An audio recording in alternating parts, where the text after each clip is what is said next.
नमस्कार, लक्षवेधीमध्ये आपल्या सगळ्यांचं स्वागत। मी प्रसाद काथे।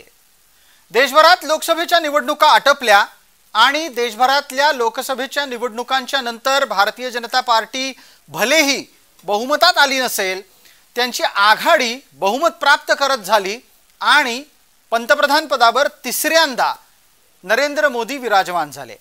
या निमित्ताने नरेंद्र मोदींच्या नावावर आणखीन एक विक्रम नोंदवला गेला।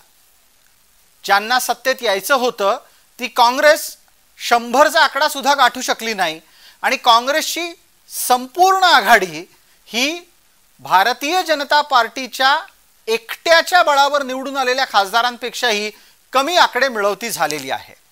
भविष्यात नरेंद्र मोदींचं सरकार पायउतार जरी यांना करायचं असेल तरी पण आत्ताच्या घडीला जी त्यांच्याकडे संख्या आहे ती त्यावेळेला त्यांना काहीही मदत करणार नाही आणि म्हणूनच एक बाब अधोरेखित झालेली आहे की काँग्रेसची मोदी विरोधकांची आघाडी ही काही केंद्रात आता पुढची 5 वर्ष सत्तेत येऊ शकत नाही।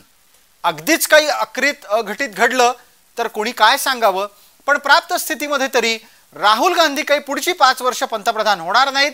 मोदींव्यतिरिक्त दुसरा कोणीही पुढची 5 वर्ष पंतप्रधान लाभणार नाही। हे जसजसं अधिकाधिक स्पष्ट होत चाललेलं आहे।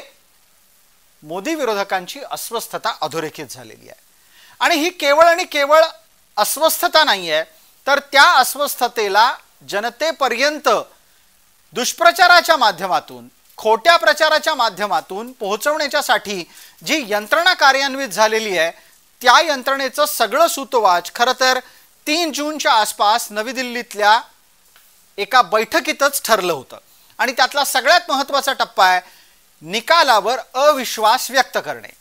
निकाल आल्याच्या नंतर 99 जागा जिंकल्या म्हणजे जणू काही आसमान ठेंगणं केलं अशा पद्धतीने काँग्रेसवाले आनंदात होते, पण त्यांना थोड्याच क्षणात कळलं की आपण विरोधात बसणार आहोत। आणि ज्या क्षणापासून नरेंद्र मोदींचं सरकार राबवायला काम करायला सुरुवात झाली त्याच्यानंतर येण्या काळातली आव्हानं अधिक अधोरेखित झाली आणि म्हणूनच आता मिळेल तिथे आलेल्या निकालांच्या विरोधातलं वातावरण निर्माण करायची एक मोहीम काँग्रेसने हाती घेतलेली दिसते। मुंबईतल्या वायव्य मुंबई मतदारसंघाच्या बाबतीत या निमित्ताने जे घडलं ते अधिकच धक्कादायक आहे, कारण याच विरोधकांनी मिळून एक अत्यंत खोटी माहिती समाज माध्यमात दिली, माध्यमांमध्ये दिली आणि एका अत्यंत जबाबदार ठिकाणी ती छापून सुद्धा आणली। ज्या वेळेला या तपशिलामध्ये अधिक निवडणूक आयोगाने लक्ष घातलं तेव्हा संबंधितांना बिनशर्त माफी मागावी लागलेली आहे। पण असं असलं तरी पण वायव्य मुंबईचा निकाल ज्यात रवींद्र वायकर अवघ्या 43 मतांनी जिंकले आहेत तो काही शिवउबाठाचे नेता स्वीकारायला तयार नाहीत। आदित्य म्हणतात की निकाल अमान्य आहे, या निकालाच्या विरोधात ते न्यायालयात जाणार आहेत। आता गंमत पहा, निकाल लागून 15 दिवस व्हायला आले तरी पण अद्याप ठाकरेंची निवडणूक याचिका काही दाखल झालेली नाही। ती कधी होईल ते त्यांनाच ठाऊक।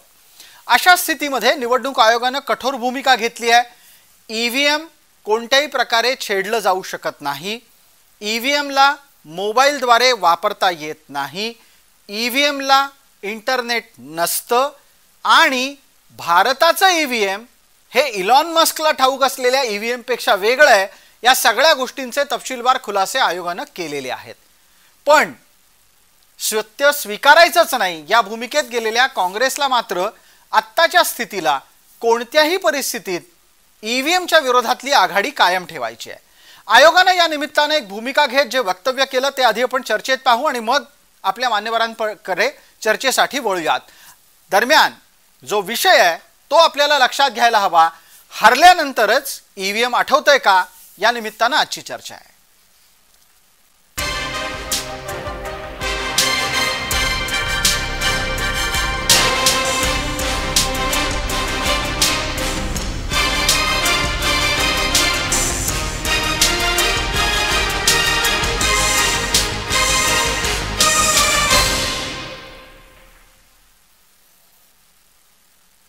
निवडणूक आयोगाने वायव्य मुंबईच्या निकालाच्या संदर्भात केलेला खुलासा आधी पटकन ऐकूयात। आधारहीन न्यूज है। without any verification. In fact, other day some reporter from Midday, I think the same one who has, I tried explaining him that it is no way related, कि मोबाइल से कुछ नहीं होता है. इट्स जो counting procedure होता है वो result section में प्रेस जो बटन होता है रिजल्ट बटन वो प्रेस करने के बाद ही डिस्प्ले होता है, और वो पोल डे को जब ईवीएम सील होता है तब पोलिंग एजेंट्स भी होते हैं काफी, और काउंटिंग के दिन भी जब रिजल्ट सेक्शन प्रेस होता है काउंटिंग एजेंट्स होते हैं. इतकं सगळं घडल्यानंतर सुद्धा आदित्य ठाकरे हे काही निकाल स्वीकारायला तयार नाहीत. त्यांना उत्तर दिलंय संजय निरुपम यांनी. आज पण आपण पाहतोय की हे सगळं सोडून परत विषय भलतीकडे नेला जातोय भाजपकडून. मग हे ते ह्यामुळे मतं मिळेल त्यामुळे मतं मिळाली. मी एवढंच सांगेन की भाजपला ज्या काही सीट मिळालेल्या आहेत, मतं मिळालेली आहेत, ते ह्या यंत्रणेचा गैरवापर करून मिळालेले आहेत. आज या प्रेस कॉन्फरन्स मधून निवडणूक आयोगाने योग्य ती जी काही सूचना आहे ती घ्यावी, पुढची कारवाई करावी. अन्यथा आम्ही सगळे आहोतच आणि आम्ही जी काही लीगल कारवाई आहे त्याच्यावर पूर्णपणे पाठलाग करून पाठपुरावा करून हा विजय जिंकणार, म्हणजे हा विजय आम्ही हातात घेणार म्हणजे घेणार हे आपल्याला सांगतो. निर्वाचन आयोग की तारीफ करने के बजाय अपने लोकतंत्र की, अपनी लोकशाही की जय जयकार करने के बजाय जिस प्रकार से पूरा विपक्ष कल इस अखबार की एक फर्जी खबर के आधार पर पूरे देश के लोकतंत्र को और निर्वाचन आयोग के कामकाज को बदनाम किया, उसके लिए उनको माफी नहीं दी जा सकती. उनको स्वयं सामने से आके शर्मसार होकर के माफी मांगना चाहिए, ऐसी हमारी मांग है. या चर्चेमध्ये आपल्याला जे मान्यवर लाभले आहेत त्यांचा परिचय पटकन करून देतो. आपल्यासोबत अरुण सावंत आहेत, ते शिवसेनेचं या चर्चेतलं प्रतिनिधित्व करणार आहेत. कपिल ढोके आपल्यासोबत चर्चेमध्ये काँग्रेसचं प्रतिनिधित्व करणार आहेत. दोन्ही मान्यवरांना माझा आवाज अतिशय नीट पोहोचला असेल अशी अपेक्षा आहे. मला पटकन कपिल ढोके यांना विचारायचं आहे. कपिलजी, अहो इलॉन मस्क ज्या ईव्हीएम विषयी बोलतो ते ईव्हीएम भारतातलं नाही. भारतातलं ईव्हीएम हे आपल्या इंजिनियरनी बनवलेलं ईव्हीएम आहे आणि त्यामध्ये वारंवार तक्रारी सूचनांच्या नंतर सुधारणा झालेल्या आहेत. असं असताना सुद्धा कोण कुठला इलॉन मस्क उठतो, तो काही बोलतो आणि त्याच्यानंतर आपल्या पक्षाचे सर्वोच्च नेता ईव्हीएमच्या विरोधात भूमिका घेतात.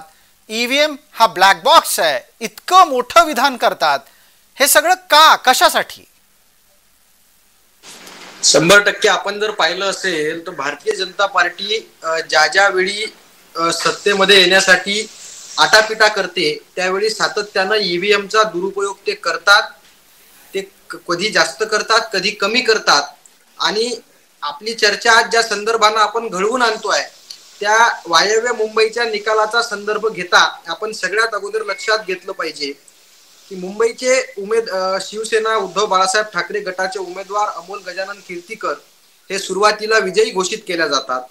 विजयी घोषित केल्यानंतर फेर तपासणीमध्ये त्यांचा 48 मतांनी पराभव केला जातो आणि नंतर ज्या काही गोष्टी आहेत त्या अत्यंत शंकास्पद आहेत.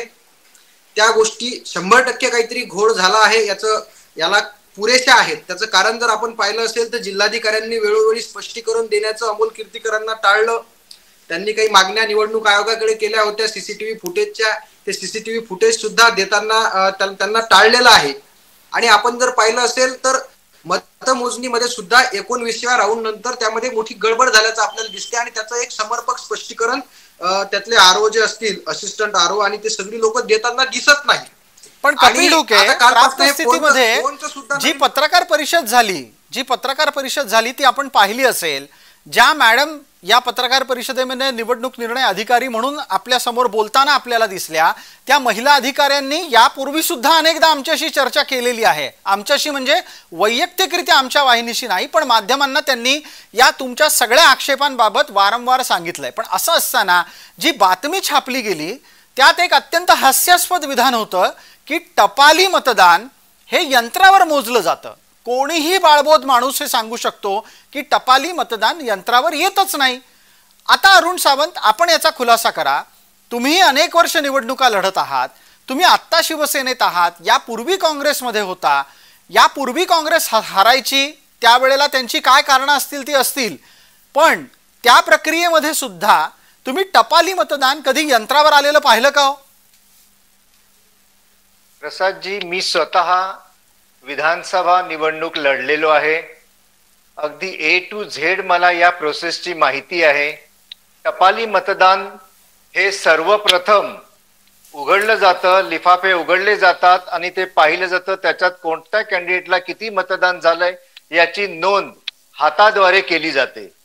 तेव्हा काँग्रेसचे जे काही प्रवक्ते किंवा कोणी नेते काही चुकीची विधानं करत असतील तर ती जनता सर्व काही जाणू नये. दुसरी एक महत्वाची गोष्ट म्हणजे 4 जूनला ज्या दिवशी संपूर्ण देशाच्या लोकसभेचा रिझल्ट लागला त्या दिवशी संध्याकाळी तात्काळ काँग्रेसचे देशाचे नेते आपले राहुल गांधीजी यांनी पिन ट्विट केलं. म्हणजे ट्विट केलं त्याला पिन सुद्धा केलं की सर्वांनी पाहावं की मी केले. त्यात ते काय म्हणतात की संपूर्ण देशातील जनतेने लोकशाही संसदीय पद्धत ही संपूर्णपणे वाचवली या निवडणुकीद्वारे आणि मतदान झालेलं आहे, त्याचं आम्ही स्वागत करतो. आमच्या देशाच्या जनतेवरती पूर्ण विश्वास आहे, मतदान पद्धतीवर पूर्ण विश्वास आहे असं त्यांनी ट्विट केलं.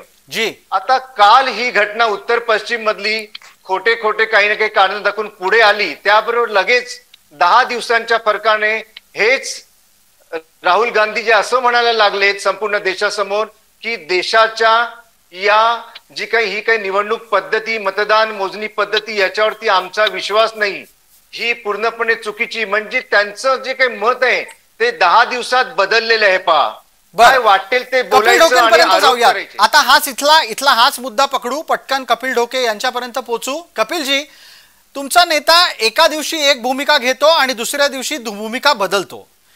जेव्हा तुम्ही 234 पर्यंत संयुक्तरित्या पोहोचलात त्यावेळेला तुम्हाला ईव्हीएम विरोधात काहीही बोलावंसं वाटलं नाही, पण केवळ आणि केवळ वायव्य मुंबईचा विचार आणि विषय एका अत्यंत खोट्या बातमीच्या आधारे माध्यमात आला, तेव्हा अचानक तुमची भूमिका आणि ईव्हीएम बाबत तुमचं मत कसं काय बदललं?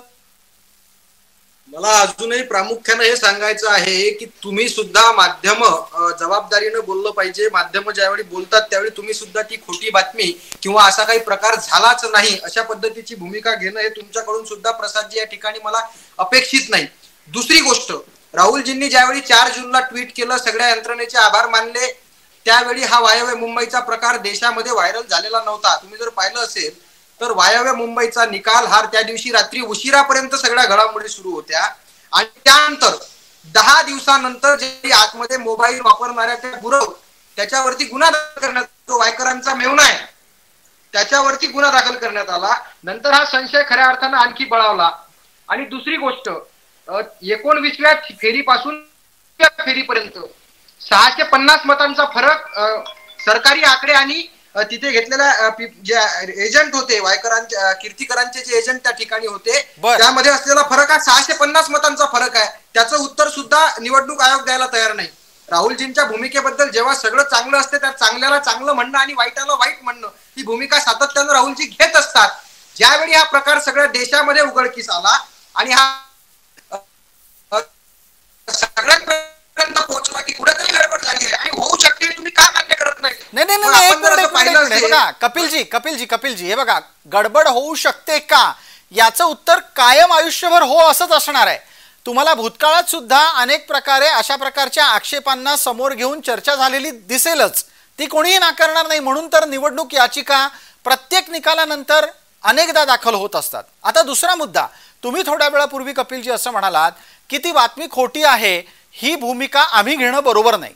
अहो, तुम्हाला लक्षात आलं असेल ज्यांनी ती छापली आहे त्यांनी स्वतः हे लिहून छापलंय की आमच्याकडून बातमी चुकली, माफी मागतो. त्यांनी स्वतः सांगितलं त्यांनी खोटी माहिती छापली. आता याच्यानंतर पण जर त्या माहितीला आणि त्या बातमीला खोटं म्हणायचं नसेल तर असं कसं असू शकतं? पण माझा मुद्दा आपल्यासाठी वेगळा आहे. तुम्ही स्वतः सुद्धा निवडणूक एखाद्या उमेदवाराचे निवडणूक प्रतिनिधी म्हणून काम केलं असेल की हो, तुम्हाला सुद्धा ती बातमी वाचून कळायला पाहिजे होतं. टपाली मतदान कागदी असतं, टपाली मतदान यंत्रात नसतं. माध्यम चुका करतात याची माहिती ठीक आहे, आल्यानंतर ती त्यांनी राहुलजी सुद्धा मान्य करतील की बातमी चुकीची आहे, पण गैरप्रकार झाला हे आपण नाकारू शकत नाही. हा, आता एक मिनिट, बरं झालं, फार बरं झालं आपण हा मुद्दा काढला. गैरप्रकार झाला हे आपण अमान्य करू शकत नाही, या तुमच्या विधानाला पुढे नेऊयात. आता यावर मला सांगा अरुण सावंत, गैरप्रकार झाला आहे हा जो दावा आहे ना, याच्यावर आपल्याकडून उत्तर हवंय आणि ते शिवसेना या नात्यानं आपण उत्तर द्या. रवींद्र वायकर आधी पिछाडीवर असतात, नंतर ते आघाडीवर जातात. या निमित्तानं जो संशय निर्माण झालाय त्यावर आपला खुलासा करा. खरं तर हे काही भारतात पहिल्यांदा घडत नाहीये. यापूर्वी सुद्धा केंद्रातल्या एका अत्यंत वरिष्ठ काँग्रेस नेत्याच्या बाबतीत हे झालेलं होतं. त्याची चर्चा आपण पुढे करू. पण आत्ताच्या घडीला तुम्ही खुलासा या गोष्टीचा करायला हवा की वायकरांच्या निवडणुकीत गैरप्रकार झाला आहे की नाही. प्रसादजी, या राज्यातील जनतेला आपल्या या माध्यमामार्फत मी हेच सांगेन की एक तर पहिली गोष्ट म्हणजे कोणत्याही प्रकारचा गैरप्रकार या मतमोजणीमध्ये झालेला नाही, कसं तेही मी सांगेन. दुसरी गोष्ट म्हणजे प्रवक्ते ज्यावेळेस एखाद्या टीव्ही चॅनलवर जातात, आता युवा प्रवक्ते डोके साहेब इथे आलेले आहेत. मला वाटतं डोके साहेबांनी स्वतःचं डोकं वापरून गोष्टी सांगितल्या पाहिजेत. ते संजय राऊत म्हणतायत किंवा आदित्य ठाकरे म्हणतायत म्हणून त्यांनी त्यांच्या डोक्याने चालू नये. पहा कसं असतं, जेव्हा कोणताही उमेदवार 40-50 मतांच्या फरकाने हरतो तेव्हा त्या प्रत्येकाला असं वाटत असतं की नाही काहीतरी गडबड झालेली असणार, मी कदाचित जिंकलेलो असणार, आणि त्यामुळे तो अशा वेळेस असत्य गोष्टी जेवढ्या काही सांगता येतील तेवढ्या सांगायचा प्रयत्न करत असतो, फेर मतदानाची मागणी करत असतो. कदाचित त्याच्यामध्ये मी जिंकीन तसा प्रकार या इथे झालेला आहे.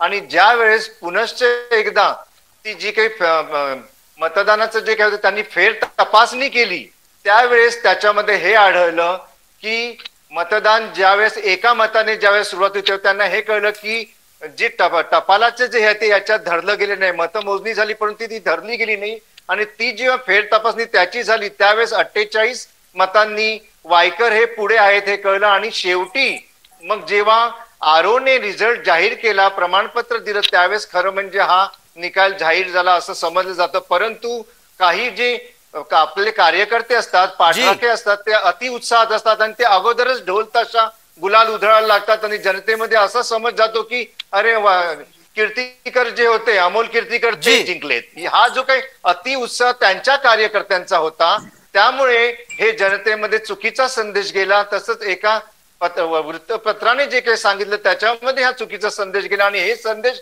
याच्यावर कपिल ढोके आपण उत्तर द्या. हा अतिउत्साही कार्यकर्त्यांचा जो भाग आहे तो फार वेळ चर्चेत ठेवणं गरजेचं नाही, कारण हे असं अनेक ठिकाणी अनेक टप्प्यांवर घडत असतं. पण एक जो तांत्रिक मुद्दा आहे ना तो कपिल ढोके आपण लक्षात घेऊन उत्तर द्यायला हवं, कारण याच्याशी तुमच्या पक्षाची, तुमच्या नेत्याची प्रतिमा आणि प्रतिष्ठा जोडली गेलेली आहे. निवडणूक प्रक्रिया ही काही तुम्हाला नवीन नाही, गांधींना नवीन नाही. इतके वर्ष झाले ते निवडणुका लढतायत, जिंकतायत. मला एका गोष्टीचं उत्तर आपल्याकडून हवं आहे.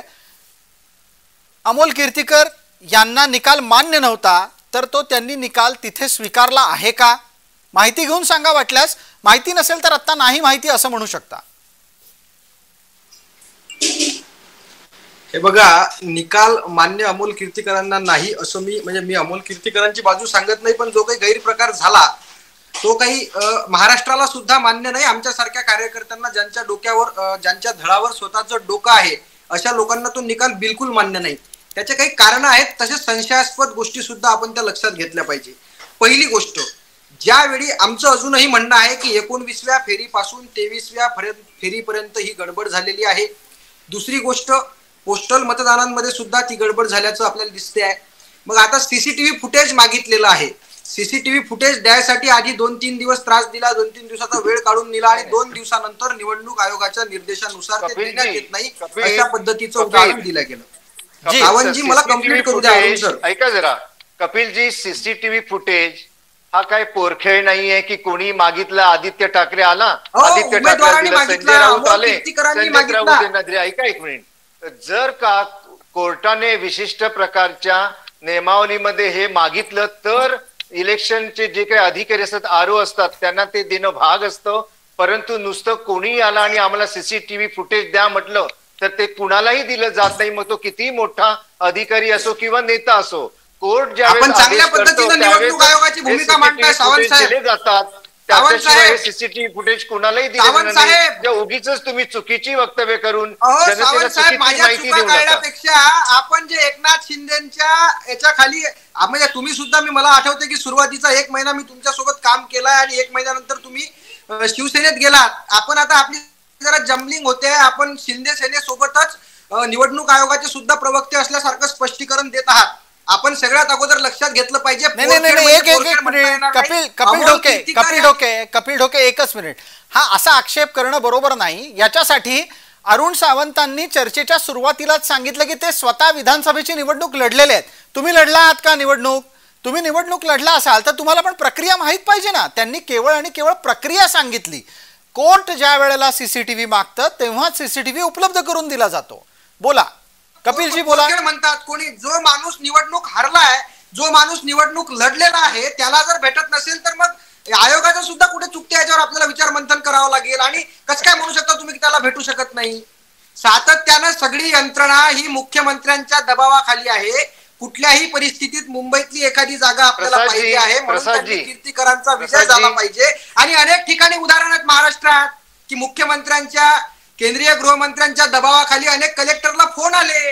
ही प्रकरण घडलेली आहे. ग्राउंडवर सावंत म्हणतात ग्राउंडवर त्यांनी माहिती घेतली पाहिजे. अंदाजाने काही बोलायचं म्हणून बोलून तुम्ही असं दाखवू नका की असं घडतं. मला यातली एक गंमत फक्त समोर आणायची आहे. अरुण सावंत माझं एक क्षणभर ऐका. कपिल ढोके आपण पण ऐका. एक गंमत ह्याच्यातली लक्षात आली का अरुण सावंत, ज्याच्यावर तुम्ही बोलायला हवं? अख्खी यंत्रणा ही मुख्यमंत्र्यांनी ताब्यात घेतलेली आहे असा दावा काँग्रेस करते. मला सांगा अरुण सावंत, अहो जर अख्खी यंत्रणा ही एकनाथ शिंदेच्या ताब्यात असती तर एकनाथ शिंदेचे फक्त 7च खासदार निवडून आले असते. एकनाथ शिंदेचे 15 काय 15च्या 15 खासदार निवडून आले असते ना. मग त्यांना भारतीय जनता पार्टीपेक्षा जास्त खासदार निवडून आणून आपलं कर्तृत्व सिद्ध करता आलं असतं. एकनाथ शिंदे यंत्रणा ताब्यात ठेवून 7च खासदार निवडून आणतात. ही तर फारच गंमत झाली बाबा. काय अरुणजी असं कसं करू शकता तुम्ही? प्रसादजी, संपूर्ण देशामधून 234 उमेदवार इंडीचे निवडून आले. हे कसे काय आले हा आता प्रश्न विचारला पाहिजे कपिलजींना. त्यांनी ईव्हीएम बरोबर होते, त्यावेळेस बरोबर होते. राहुल गांधी सांगतात की संपूर्ण देशाचे मी आभार मानतो की लोकतंत्र आणि संविधान आपण वाचवलंय या निवडणुकीमध्ये. तेव्हा ईव्हीएम बरोबर होते, परंतु कुठेतरी काहीतरी एक राऊतांनी पिल्लू सोडलं की इथे गडबड झालेली आहे. त्याबरोबर लगेच परत राहुल गांधी असं म्हणतात नाही वापस एक बार इलेक्शन की जो ये सिस्टीम है वो खतरे में. अरे काय चाललंय तुम्हा लोकांचं? डोकं तुमचं ठिकाणावर आहे काय कपिलजी? आणि तुमच्या नेत्यांचा हाच प्रश्न आम्हाला तुम्हाला विचारावा लागेल. कपिलजी उत्तर आहे? आमचं डोकं पूर्णपणे ठिकाणावर आहे. तुमच्या ज्या काही बदमाशा यंत्रणेला हाताशी धरून चालल्या आहेत त्या उघड्या पडतायत. बदमाशी होऊ शकते हे आपण मागच्या वेळी चंदीगडच्या निकालामध्ये सुद्धा पाहिलं. कोर्टानं कान टोचले आणि सावंतजी तुम्ही मोठ्या आवाजात इथे लागू होतो का चंदीगडचा 234 तुमच्या जे काही जिंकल्या ते तुम्ही ईव्हीएम मध्ये गडबड केली आणि जिंकलात वाटतं. वायव्य मुंबईत तुम्ही जी काही गडबड केलेली आहे ती तुमच्या तोंडातले बोट तोंडात राहतील. तुमच्या अंगलट लवकरच येईल आणि तुम्ही आज जे ताट मांडले. एक मिनिट चर्चेत हस्तक्षेप आणि वेळ मर्यादेची आठवण देत मला कपिलजींना एक विचारायचं आहे. कपिलजी, थोड्या वेळापासून अरुण सावंत सातत्यानं एका मुद्द्याला समोर ठेवू पाहतात. हे बघा, जर समजा यंत्रणा सत्तेच्या ताब्यात असती तर भारतीय जनता पार्टी बहुमत मिळवू शकली असती. नरेंद्र मोदींसारखा माणूस बहुमत मिळवू शकलेला नाही तिसऱ्या टर्म मध्ये. हे घडू दिलं असतं का त्यांनी? दुसरा मुद्दा, तुम्हाला इतका प्रयत्न करून सुद्धा 234 मिळाले. मग ते 234 कुठून मिळाले जर यंत्रणा मोदी आणि शिंदेच्या ताब्यात आहे तर? बरोबर. आता माझा शांततेनं गोष्ट अशी आहे की यंत्रणा जर सगळी त्यांच्या ताब्यात आहे म्हणून ते इथपर्यंत पोहोचले. जर त्यांनी यंत्रणेचा गैरवापर केला नसता, त्यांनी बदमाशा केल्या नसत्या, पडता भुई थोडी झाली असती, नावाला शिल्लक राहतील एवढे सुद्धा खासदार त्यांचे निवडून आले नसते. हे आपण सगळ्यात अगोदर लक्षात घेतलं पाहिजे. दुसरी गोष्ट, ही लोक बदमाशा करतात याचे अनेक उदाहरणं आहेत. आपण जर पाहिलं असेल म्हणजे वायव्य मुंबईच्या बाबतीत तर आता सगळ्या गोष्टी आहेत. आमच्या प्रश्नांची उत्तरं अजूनही दुर्दैवानं अरुण सावंत यांनी दिलेली नाहीत. 19व्या फेरीपासून 23व्या फेरीपर्यंत 650 मतांचा फरक आहे. याच्यावरती आरोनं किंवा कुठल्याही तिथल्या कलेक्टरनं कोणीही त्याचं उत्तर अजूनपर्यंत दिलेलं नाही. पण एक मिनिट कपिलजी, वेळेची मर्यादा असल्याने थांबवतो. कपिलजी माफ करा, मला वेळेची मर्यादा असल्याने थांबवतो. एखादा उमेदवार अमुक एका फेरीमध्ये पुढे असतो आणि नंतर अचानक एखाद्या भागातली मतपेटी उघडल्याच्या नंतर तो मागे पडतो. हे अत्यंत स्वाभाविक आहे मतमोजणीच्या मध्ये. मला अरुण सावंत, चर्चेच्या शेवटच्या टप्प्यात पटकन मिनिटभरामध्ये आपल्याकडूनच उत्तर हवंय. कृपया याचा खुलासा करा. हा जो सगळा बुद्धिभेदाचा प्रकार आहे ना, याच्यात खरी अडचण तुमच्याच लोकांची आहे. कारण ज्या वेगानं हा बुद्धिभेद पसरवला जातोय त्याच्यासाठी काही जणांना हाताशी धरून खोट्या बातम्या छापून आणल्या जात आहेत. हे सगळं रोखायला तुम्ही अपयशी ठरताय. आपली प्रसादजी, आपली गोष्ट खरी आहे. अनेक संस्था सुद्धा, काही प्रायव्हेट संस्था सुद्धा, मी सर्वच म्हणत नाही, या संस्था सुद्धा सरकारच्या विरोधात खोटं नॅरेटिव्ह पसरवण्याचं काम करत. हे पहिल्यांदा घडलं. अनेक ठिकाणी असं घडलं की अचानक एखाद्या ठिकाणच्या पेट्या उघडल्या, तिथे एखादा कॅन्डिडेट प्लस मध्ये जातो तर दुसऱ्या पेटीत तो मागे येतो आणि कुठेतरी काहीतरी छापून आलं म्हणून यांनी 22वी फेरी आणि 23वी फेरी हे यांचे प्रवक्ते डोकेजी इथे येऊन सांगत आहेत. हे वाचून काहीतरी बोलायचं म्हणून बोलायचं आणि आरोप करायचे, याच्याशिवाय काही नाहीये. आरोपबाजी करत राहा आणि बदनाम करा सरकारला.